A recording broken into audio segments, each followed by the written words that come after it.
و تعالی ہماری مدد فرمائے، اور اللہ تبارک و تعالی کی مدد یہی ہے، فرمایا وَيُثَبِّتْ أَقْدَامَكُمْ، اللہ تبارک و تعالی کی مدد یہی ہوتی ہے کہ بندہ اپنے دین پر، اسلام پر اللہ تبارک و تعالی اسے ثابت قدمی عطا فرماتا ہے۔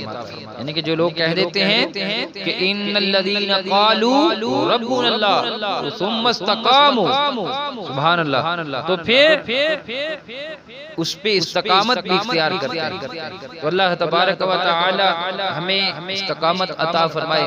اللہ تبارک و تعالی ہمارے تمام صغیرہ کبیرہ گناہوں کو معاف فرمائے۔ اللہ تبارک و تعالی ہمارے والدین کی بخشش فرمائے۔ اللہ تبارک و تعالی ان کے درجات کو بلند فرمائے۔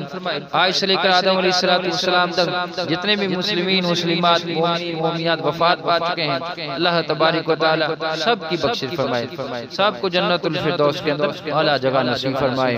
اللہ تبارک و تعالی آقا علیہ السلام کی زیارت، آقا علیہ السلام کی شفاعت نصیب فرمائے۔